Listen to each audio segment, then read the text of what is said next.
Good morning. My drawing class की सबसे पहली ट्यूटोरियल वीडियो में आपका स्वागत है। सबसे पहले तो आप अपने आप को कंग्रेचुलेट कीजिए कि आप ड्राइंग को सबसे बेसिक से सीखना चाहते हैं। अगर आप इस वीडियो को देख रहे हैं तो इसका मतलब कि आप एपिसोड 1 से ही चीज़ों को देखना चाहते हैं और लास्ट तक पहुंचना चाहते हैं। तो चलिए मैं आपको अपने स्क्रीन पर ले चलता हूं और आज ड्राइंग की सबसे पहली क्लास में जो बेसिक हमारे टॉपिक्स हैं, जैसे कि पेंसिल को होल्ड कैसे करना है, पेंसिल को शार्प कैसे करना है, line drawing and curve drawing को मैं आपको बिल्कुल बेसिक वे में बताता हूँ। ड्राइंग सीरीज की सबसे पहली ट्यूटोरियल में आपका स्वागत है। इसमें हम सबसे बेसिक 3 टॉपिक्स पे बात करेंगे। सबसे पहला टॉपिक है how to sharpen pencils. Second topic है how to hold the pencil, मतलब हम कैसे पेंसिल को पकड़ेंगे। और तीसरा टॉपिक है लाइन ड्राइंग। तो हम सबसे पहले टॉपिक के ऊपर बात कर लेते हैं, how to sharpen a pencil. देखिए, बेसिकली हम जब स्टूडेंट्स थे, छोटे स्कूल्स में पढ़ा करते थे, तो हमें शार्पनर के तौर पे ये शार्पनर दिया जाता था, ठीक है। हम इससे शार्पन करते थे पेंसिल। बट ये पेंसिल शार्पनर जो है वो हार्ड पेंसिल के लिए यूज होता था।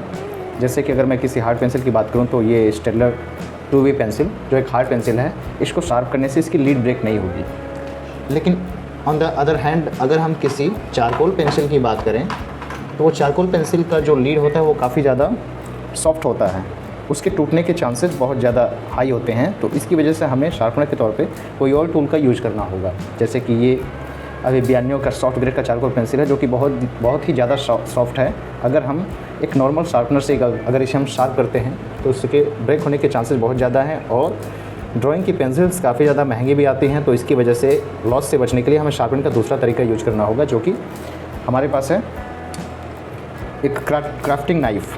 इसका यूज करके आप नॉर्मल जैसे किसी भी चीज़ को शार्पन करने के लिए इस पोजीशन में होल्ड करके आप इसको ऐसे शार्प कर सकते हैं, ठीक है। इससे आप थोड़ा सा ध्यान से करिए, थोड़ा सा टाइम लेके करिए। स्टार्टिंग में लीड ब्रेक होने के चांसेस होते हैं, बट धीरे धीरे आपको आदत पड़ जाएगी। तीसरा टूल, एक और टूल है जो आप परचेज़ कर सकते हैं। ये आपका वन टाइम इन्वेस्टमेंट है, क्रोम का मैकेनिकल शार्पनर। अगर आप इसे परचेज़ करते हैं तो ये भी एक अच्छा ऑप्शन है। मैंने काफ़ी समय तक क्राफ्टिंग नाइफ़ का यूज करने के बाद से फिर क्रोम का मैकेनिकल शार्पनर यूज किया। कुछ लोग इलेक्ट्रिक शार्पनर भी यूज करते हैं, आप उसको भी परचेज़ कर सकते हैं। फ़िलहाल मैं आपको सजेस्ट करूँगा कि आप स्टार्टिंग में आप नॉर्मल शार्पनर का यूज करें। अगर लीड ज़्यादा ही ब्रेक होती है तो आप क्राफ्टिंग नाइफ़ का यूज करें। शार्पन करने के बाद से पेंसिल जो होता है वो हमारा सबसे प्राइमरी और सबसे इम्पॉर्टेंट टूल होता है किसी भी ड्राइंग को कंप्लीट करने के लिए। तो उस पेंसिल को पकड़ना कहाँ से है। ट्रेडिशनल अगर आर्ट की मैं होल्डिंग की बात करूँ तो आपने काफ़ी जगहों पे, काफ़ी चैनल्स पर, काफ़ी लोगों के माध्यम से सुना होगा कि पेंसिल को कैंडल ग्रिप में पकड़ते हैं, ठीक है। ये एक बेहतर अप्रोच है किसी ड्राइंग को ड्रॉ करने के लिए, किसी लाइन को ड्रॉ करने के लिए, या फिर किसी स्केच को कंप्लीट करने के लिए। आप चाहें तो ये ट्रेडिशनल जो होल्डिंग तरीका है आप इसे अपना सकते हैं। दूसरा तरीका है कि आप अपने 2 उंगलियों को जो है, 3 उंगलियों को अपने पेंसिल की लीड के से चिपका कर रखें, और जहाँ पर आपकी उंगली ख़त्म होती है आप वहाँ पर अपनी उंगली को रखें दूसरे हाथ की, और वहाँ से पेंसिल को होल्ड करें। पेंसिल को ज़्यादा नज़दीक पकड़ने से क्या होता है कि आपकी रेंज ऑफ मूवमेंट जो होती है वो कम होती है। आपके हाथ में ही एक कर्व बनने लगता है, जो कि ये सही नहीं है किसी भी लाइन को ड्रॉ करने के लिए, ठीक है, या फिर बहुत ही लंबा किसी बड़े आर्टवर्क को ड्रॉ करने के लिए आपके हाथ की मूवमेंट बहुत ज़्यादा होनी चाहिए। तो इसके लिए ना तो आप बहुत ज़्यादा दूर पकड़ें, ना ही बहुत ज़्यादा नज़दीक। आप 3 उंगली को रखें और वहाँ पर होल्ड करें, और यहीं से अपने हाथ का जो है फ्लो को जो है आप प्रैक्टिस कीजिए। धीरे धीरे जो है आप इसी टेक्निक से और यहीं पे होल्ड करके आप सारे के सारे ड्राइंग्स कर पाएंगे, ठीक है। होल्डिंग के 2 तरीके, या तो आप यहाँ से पकड़िए या फिर आप कैंडल ग्रिप में पकड़ करके भी ड्राइंग कर सकते हैं, ठीक है। ऐसे आप कैंडल ग्रिप से आप ऐसे लाइंस को ड्रॉ कर सकते हैं या फिर ऐसे, ठीक है। तीसरा, अब हम सबसे इम्पोर्टेंट टॉपिक के ऊपर बात करते हैं, लाइन ड्राइंग। तो जैसे कोई भी ड्राइंग अगर होती है, जैसे मैं आपको अपना एक प्रैक्टिस ड्राइंग अभी फ़िलहाल के लिए मैं दिखा देता हूँ। ये एक प्रैक्टिस ड्राइंग है, जस्ट मैं आज ही ड्रॉ कर रहा था इसे। तो कोई भी ड्राइंग या फिर जो है किसी भी पिक्चर को अगर आप देखेंगे, ड्राइंग पिक्चर्स को, तो आपको समझ में आएगा कि ये ड्राइंग्स सिंपल 2 तरह की लाइन से बनी है, एक स्ट्रेट लाइंस और दूसरा कर्व्स। किसी भी ड्राइंग की बात कीजिए, या तो स्ट्रेट लाइन या फिर कर्व, तो आपको लाइन का इंपॉर्टेंस यहीं से समझ में आ गया होगा।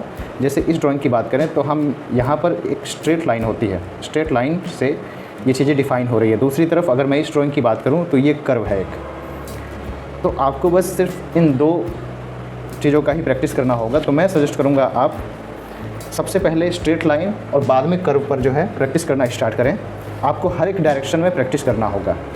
लाइक मैं आपको करके दिखाता हूँ। सबसे पहले तो आपको सिंपल स्ट्रेट लाइन प्रैक्टिस करनी होगी। जैसे मैं कर्व अभी इंक्लाइन कर रहा हूँ, तो ऐसा नहीं कि आप बहुत धीमे धीमे जो है लाइन कर रहे हैं, तो ऐसे में आपकी डायरेक्शन चेंज हो सकती है। ठीक है, आप एक फ़्लो, हाथ का एक फ़्लो बनाइए जो कि कंधे से मूवमेंट होता है। आप कलाई का यूज यहाँ से रख करके ऐसे मत कीजिए, ये जो है रॉन्ग अप्रोच है। आपको हाथ को बस ये लास्ट वाली उंगली को जो है थोड़ा सा यहाँ पर रखना है और बस पेपर पे स्लाइड करना है आपके शोल्डर के मूवमेंट से। जो आपका शोल्डर है ना, वो आपका मूव होना चाहिए, पूरा का पूरा हाथ मूव होना चाहिए आपको फ़्लो बनाए रखने के लिए। तो सिंपल आप एक फ़्लो में जो है लाइन को ड्रॉ कीजिए। जितना सीधा कर सकते हैं, जितना यूनिफॉर्म एक लाइन ड्रॉ कर सकते हैं, आप उतने की प्रैक्टिस कीजिए। जब एक डायरेक्शन में आपकी प्रैक्टिस हो जाती है, तब आप पेपर के डायरेक्शन को बिना चेंज किए आप पूरी कोशिश कीजिए कि आप पेपर का पोजीशन ना बदलें और अपने हाथ का पोजीशन बदल करके ही आप दूसरी डायरेक्शन में प्रैक्टिस करना स्टार्ट कीजिए। जैसे जैसे आपकी लाइंस जो हैं वो परफेक्ट होती जाएंगी, आपके स्ट्रोक्स परफेक्ट होते जाएंगे, आप पाएंगे कि आप किसी भी डायरेक्शन में लाइंस जो है ड्रॉ कर सकते हैं। आपको हर डायरेक्शन में ऐसे प्रैक्टिस करनी होगी। नॉर्मली तौर पर ऊपर से नीचे या फिर जो है नीचे से ऊपर थोड़ा सा मुश्किल होता है ये सब के लिए। ठीक है, तो इसकी भी प्रैक्टिस आप कीजिए। ठीक है, जब एक बार को आप चारों डायरेक्शन से प्रैक्टिस कर लेते हैं, ठीक है, जैसे नीचे से ऊपर, तो आप कर्व की प्रैक्टिस कीजिए। आप सिंपल पेपर के लिए अगर मैं बात करूं तो स्टार्टिंग में पेपर का कंजप्शन बहुत ही ज़्यादा होता है। आप पेपर के लिए सिंपल प्रिंटिंग पेपर का यूज कीजिए, जो कि काफ़ी ज़्यादा सस्ता पड़ेगा आपको। अगर लाइंस जो होती हैं, जो स्ट्रेट लाइन अगर परफेक्ट हो जाती हैं, ठीक है, तो उसके बाद हम बात करेंगे कर्व की। ये लाइंस कंप्लीट हो गई तो हम कर्व की बात करेंगे। आप अलग अलग डायरेक्शन में जो है कर्व की प्रैक्टिस कीजिए। ठीक है, आप ये कर्व को इस डायरेक्शन में भी कर सकते हैं। ये दोनों प्रैक्टिस जो है आप 1 वीक तक कीजिए। हम नेक्स्ट जो है एपिसोड में आपको ड्राइंग की अगली ट्यूटोरियल में लेके चलेंगे। तो लाइन, स्ट्रेट लाइन और कर्व लाइन दोनों की प्रैक्टिस सभी डायरेक्शन में आप कीजिए। हाथ का मूवमेंट यहाँ से यहाँ जाना चाहिए, जैसे मैं करके दिखाता हूँ। हाथ का मूवमेंट यहाँ से यहाँ, फिर यहीं से जो है ऊपर, दूसरी तरफ ऐसे ऐसे, फिर इंक्लाइन लाइन या फिर डिक्लाइन लाइन। आप हर एक डायरेक्शन में जो है लाइंस की प्रैक्टिस कीजिए। लाइंस को परफेक्ट बनाइए, स्ट्रोक्स को परफेक्ट बनाइए। एक इंटेंसिटी जो लाइंस में दिखती है, ठीक है, वो थ्रू आउट द लाइन एक बराबर होनी चाहिए।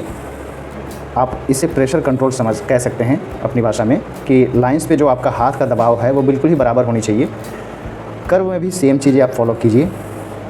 स्टार्टिंग में आप बड़े कर्व बनाइए, छोटे कर्व जो है बनाने थोड़े से मुश्किल होते हैं। हाथ के फ्लो को थोड़ा सा जो है बड़ा कीजिए, सेम उस पैटर्न को फॉलो कीजिए। ठीक है, ये आपको आसान कर देगा आपके कर्व की ड्राइंग को। दूसरी डायरेक्शन से भी आप ट्राई कर सकते हैं। तो जब आपका ये लाइंस और कर्व पे जो है काफ़ी ज़्यादा कंट्रोल हो जाएगा, इसके बाद हम बेसिक जो स्ट्रक्चर होते हैं, जैसे सिंपल 2D स्ट्रक्चर्स, हम उसके बारे में बात करेंगे नेक्स्ट वीडियो में। ठीक है, तब तक के लिए आप प्लीज़ कम से कम अपने लिए हाफ़ एन आवर का आप टाइम निकालिए और हाफ़ एन आवर में जो है आप लाइंस को परफेक्ट बनाने की पूरी कोशिश कीजिए। आप ऐसा नहीं है कि आप बहुत ज़्यादा तेज चलिए। दूसरी तरफ आप पॉइंट बना करके भी लाइंस को ड्रॉ कर सकते हैं स्टार्टिंग में। ठीक है, जैसे कोई भी लाइन जो है वो पॉइंट से मिलकर बने होते हैं, मल्टीपल पॉइंट से, नंबर ऑफ़ पॉइंट से मिलकर के बने होते हैं। आप बिल्कुल ऐसे धीरे धीरे ड्रॉ करने की कोशिश मत कीजिए। ये बिल्कुल बिगनर का तरीका होता है। आप एक फ़्लो, एक स्ट्रोक का यूज कीजिए। एक स्ट्रोक, लाइन जो है एक स्ट्रोक के फॉर्म में जानी चाहिए। ये देखिए, ठीक है, सिंपल, ये देखिए एक स्ट्रोक है, ये आपको एक स्ट्रोक बनाना है। ठीक है, आप लाइंस की प्रैक्टिस कीजिए। हम जो है नेक्स्ट वीडियो में मिलेंगे। सिंपल 2D स्ट्रक्चर्स को ड्रॉ कैसे करेंगे, और हाथ की पोजीशन, साथ ही एंगल, प्रोपोर्शन, और आगे चल के हाइपर रियलिज्म पे भी बात की जाएगी। और हाइपर रियलिज्म ड्राइंग कैसे करते हैं, अगर आप सारे वीडियोस को फॉलो करेंगे, उसको प्रॉपर वक्त देंगे, प्रॉपर हाफ़ एन आवर का जो वक्त मैं मांग रहा हूँ कि हर दिन आप हाफ़ एन आवर ड्राइंग कीजिए। एक दिन में 5 से 6 घंटे ड्राइंग करने से ज़्यादा बेटर रिजल्ट आपको मिलेंगे कि आप हर एक दिन आधे घंटे का वक्त दीजिए अपने आप को। बिल्कुल, बस वो आपको बेहतर रिजल्ट प्रोवाइड करेगा। बदले में आप एक ही दिन में बैठ के 5-6 घंटे करते हैं, उससे कुछ नहीं होगा। प्रैक्टिस जो है सबसे ज़्यादा ज़रूरी चीज़ है। तो आप लाइंस की प्रैक्टिस जो है आप कीजिए, पूरे वीक कीजिए। ठीक है, हर दिन। नेक्स्ट वीडियो में हम आपसे सिंपल 2D स्ट्रक्चर्स के बारे में बात करेंगे। Thank you so much.